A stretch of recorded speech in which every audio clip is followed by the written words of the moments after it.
That the greatest danger perhaps in the future of nuclear war is not going to come from the United States or the Soviet Union, both of whom, because of the great amount of nuclear power they have, fear its use and would be deterred to use it. The greatest danger is going to come from a nation that is smaller, that is desperate, and that just wouldn't care. And this lets the genie out of the bottle. It's proliferation of nuclear weapons that concerns me at the present time and should concern the Russians, should concern the Americans. Looking at the Israelis, certainly I would think they would be more responsible than many others, but let us suppose the Libyans got it.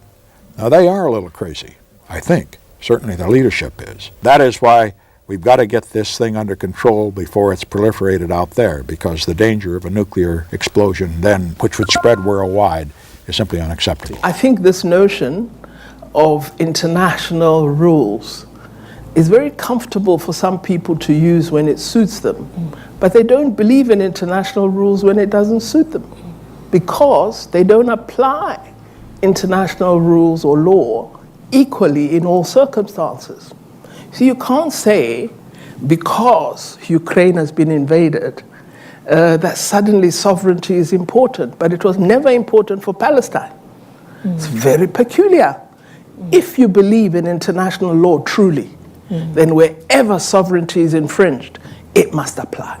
And this is the point we've been making, that we use the framework of international law unequally, depending on who is affected.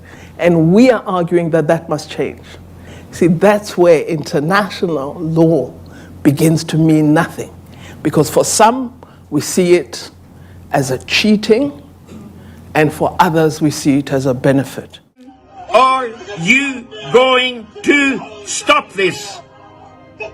You're all complicit. But Israel had a right to go to war against Hamas, but not the Palestinian people. And do you think that's what they've done? Oh, of course, that's what they've done. Look, with 2/3 of the casualties are women and children, when medical infrastructure has been largely destroyed, when people don't have any water, when children are starving, yes, it's a war against the Palestinian people.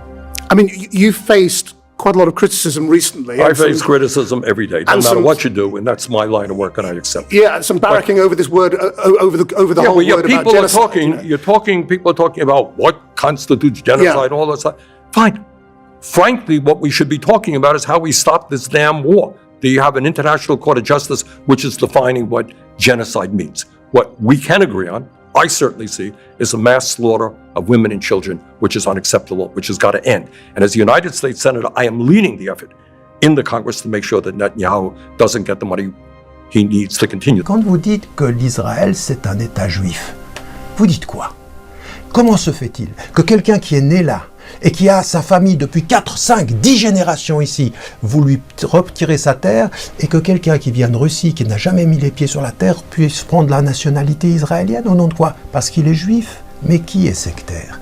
Qui a fait de la religion un enfermement qui donne aux uns un droit parce qu'ils seraient un peuple élu depuis 3000 ans, et aux autres pas de droit parce qu'ils seraient soi-disant un peuple sans tête? Notre priorité, c'est Gaza, c'est la victoire sur le Hamas.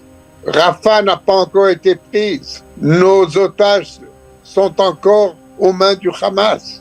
Il y a des priorités. We will destroy Hamas, free our hostages, and ensure that Gaza doesn't ever pose a threat to Israel again. We will finish the job in Rafah while enabling the civilian population to get out of harm's way.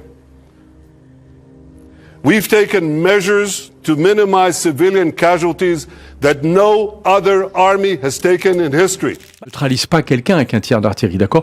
On détruit un immeuble complet. Aujourd'hui, c'est comme ça que procède l'armée israélienne. Elle détruit, elle vise un milicien du Hamas, mais en fait, elle tue au moins 10 personnes autour, elle en blesse 40 et elle détruit l'intégralité de l'immeuble dans lequel la personne est peut-être passée. Donc, en procédant de cette manière, elle conduit à vraiment des carnages, et il y a un risque, d'une part, que l'opinion américaine, à un moment, se soulève, parce qu'aujourd'hui, il y a des débats très durs aux États-Unis, y compris d'une jeune génération juive qui dit « Nous, on soutient Israël, mais on ne soutient pas ces carnages. » Et en plus, ils ont bien compris que c'était ça.